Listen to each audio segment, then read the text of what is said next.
Yo, what is up, guys? It is your boy Pharaoh, and today we're going to be talking about the power traits of each Yonko, and we're going to be looking at what features makes each Yonko and their respective crews strong. Now, obviously, Oda has set up the Yonkos in a way where each crew has its distinctive features, themes, devil fruit abilities, crew structure, and so on. So that's pretty much what we're going to be looking at today, and I'm also including Whitebeard's crew in this list and not just the active current Yonkos. First, we're going to start with Shanks' crew. Now, this was the first Yonko crew we actually saw in the show during Luffy's flashback in his village, and the point where Shanks sacrificed his arm for Luffy.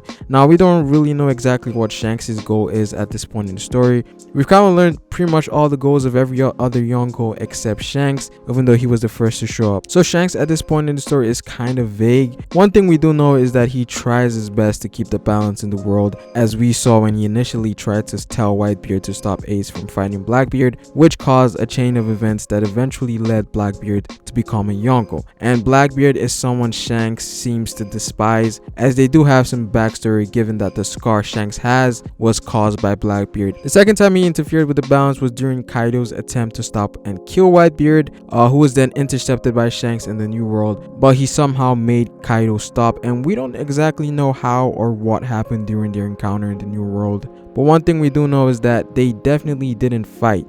A fight between two Yonkos would put the New World in chaos, and that's something I think Shanks doesn't want. The third time was during the end of Marineford, and he was one of the catalysts for stopping the war alongside Sengoku. And apart from just keeping the balance, Shanks is someone who is well respected by the Marines due to the fact that you could say Shanks is the most sane when it comes down to the three other individuals who are, somewhat crazy in some regard, and the only human amongst the Yonkos. Because when you take a look at the other Yonkos, there's something wrong with them. They have two devil fruits, or they're not human. Shanks is literally the only human amongst the Yonko, or should I say the only normal individual amongst the Yonko. But when it comes down to compatibility of Shanks' crew, there's a theme that pretty much everyone is aware of now, and that's weapon and haki specialist, specifically a swordsman and marksman, as we saw with Lucky Roo, Ben Beckman, and Shanks himself. Now, there could be a devil fruit user in Shanks' crew, maybe only one or two individuals that have devil fruit abilities that have specific jobs on the ship. Apart from that, they should be all non-devil fruit users, and the one ability we know Shanks has that we all want to see is advanced King's Haki. Apart from just knocking father out, it's also renowned to be the strongest type of haki, and this is why a lot of people have Shanks as the strongest Yonko, or at least that's one part of it. The other part is Shanks' portrayal in the series. Oda has written Shanks in a way like this man, he just doesn't take any losses, but personally I got Shanks at number 2, just behind Kaido. But just like Shanks himself, his crew also mirrors his own personality. Then we have the Yonko Big Mom. Now, the Big Mom pirate crew is basically composed of her own children, specifically 39 daughters and 46 sons. And if you plan on joining her crew, you have to marry into the family, as we saw with Capone. Now, unlike Shanks, we actually know what her goal is. She basically wants all races to live in harmony and for her family members to be the same size as her. And that's why she's forcing Caesar to make this whole gigantification potion for her family. And that doesn't necessarily mean she doesn't want to become the Pirate King either. As we saw earlier in this arc, Big Mom has obtained 2 real poneglyph, which shows the true history, and 1 road poneglyph, which is one of the 4 required to find rOOFtOP and One Piece. So her wanting to make her family big could only be one of her many goals. We also know she hails from Elbaf, and she was about the same size as a giant as a kid. Now, we don't exactly know what Big Mom is, but she's definitely abnormal, just like Blackbeard and Kaido. And this is why I say Shanks is the most normal Yonko, because there's something weird about the other 3.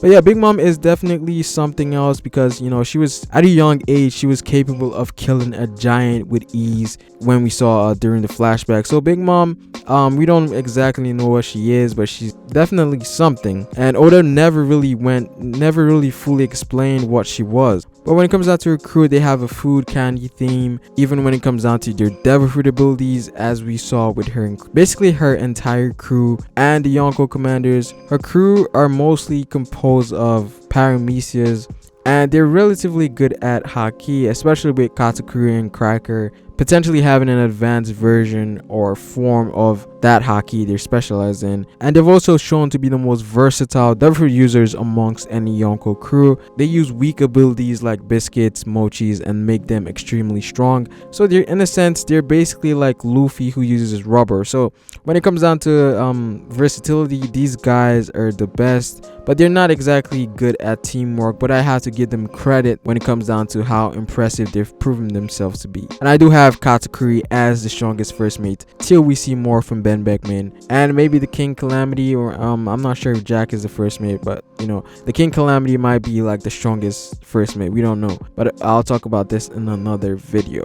Then we have the Beast Pirates, Kaido, who I personally have as the strongest Yonko, but honestly guys, it's a 50-50 for any Yonko, given that they are about equal. Now back to Kaido. Now Kaido, we know that he is renowned as the strongest creature. You know, in a 1v1, always bet on Kaido, mostly because he just doesn't die. Now just like the other two Yonkos except Shanks, Kaido is not a human. That's why he has horns like Jack, which possibly hints at Kaido himself being a mixture of different races, and that's something that I think is going to be prevalent in Kaido's crew. We saw Jack, who is most likely a fisherman hybrid. I also think the other calamities are going to be like some type of mixed race, or a race we haven't heard about, just like you know, Pudding, the three-eyed race. So there might be other races out there we just don't know anything about, and I feel like that's a theme Kaido's crew is going to have. Kaido recruited people that are just like him, which adds on to the animalistic nature Kaido's crew has shown to have. The captain is usually a representation of his or her own crew. We also know his own crew is most likely composed of, you know, Zoans, ancient, or maybe even mythical. Maybe the King Calamity has a mythical Zoan, and we saw Jack's mammoth form, and we all think Kaido probably has the strongest Zoan in the series, leaning towards dragon fruit or the Oni demon fruit. Now there might be an exception in this crew like a Logia, but the majority will be Zoans, and we also know his goal is to build the strongest devil fruit pirate crew. Obviously now that Caesar isn't around, that is impossible, but he still has 500 artificial devil fruit users at his disposal. But I do think Kaido might possibly have the strongest crew, given that we saw Jack and how strong he was. And going by the card theme Kaido's crew has, he might be the weakest Calamity with a bounty of 1 billion, which is pretty much the same as Katakuri, who is the strongest of Big Mom's crew. Then again, bounties did not necessarily mean power levels, but the right hand of Kaido might just be the strongest first mate, but we have to see in Wano and how everything plays out. Then we move on to the Blackbeard Pirates, Marshall D. Teach, who is at the center. Now I have Blackbeard as the weakest Yonko right now, but I do think he will be the strongest at the end of the story after he defeats Shanks, or maybe when he takes Kaido's strongest Zoan devil fruit, which completes the trifecta of strongest Logia, strongest Paramecian, strongest Zoan, which I think he will be the strongest when he, you know, gets all those abilities. Then he will eventually fight Luffy for the Pirate King title at the end of the story. But as of right now, I can definitely say he's the weakest Yonko, but obviously when I say weakest, I would choose the other Yonkos over him in a 1v1. And his crew also takes from that, given the fact that they're still hunting for devil fruit abilities, so they can essentially strengthen their crew, which says a lot about them being the weakest. And as far as abilities go, just like Big Mom, the Blackbeard Pirates are also well rounded. They're like a mixture of all three other crews, where they have decent haki users and like devil fruit users alike, and his commanders are not that strong in comparison to what we've seen from the other Yonkos, but that was 2 years ago, so we can't really say much. But we did see Burgess, and you know Sabo was just overwhelmingly stronger than him, but you know, we can't really say for the other guys. But one thing we do know is that he has those prisoners from Impel Down, and those guys might be really strong, like Avalo, Sandro and Wolf. All those guys, they might be stronger than Burgess and Blackbeard's main crew.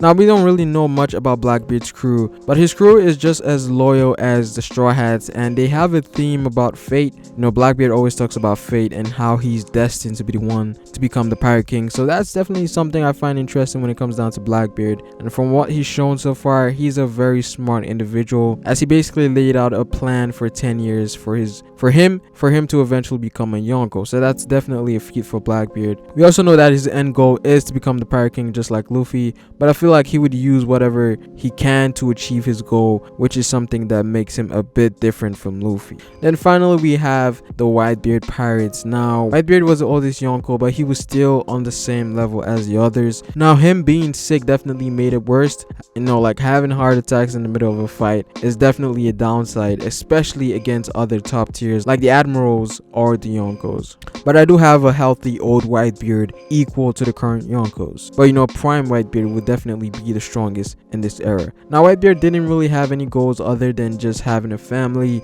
We saw that he didn't really care about the One Piece or the Pirate King title. He just wanted a free life. A lot different from the other Yonkos, except Shanks, because we don't know what Shanks wants. Now Whitebeard also has 14 commanders, and the top 4 being Marco, who is the right hand, Ace, Vista, Jozu. Now just like Blackbeard, they seem to be an all-rounded crew when it comes out to their abilities, Devil Fruit, and Haki, but the Whitebeard pirates had the best devil fruits amongst any Yonko we've seen so far. You know, Marco had the mythical fruit, Josie had the diamond fruit, Ace had a fire logia, and Vista was probably like a Haki specialist. And if Blackbeard didn't plan on killing Thatch, they would have another logia, which was the darkness fruit. And with that, I definitely think Whitebeard would have the strongest crew, given the fact that they have so much potential when it came down to their devil fruit abilities alone. Darkness, fire, diamond, mythical phoenix, and the Guru no Mi. I have to give it to the Whitebeard pirates. They would basically have 5 top Yonko commander level individuals instead of 3, and that's not including if Blackbeard stayed around.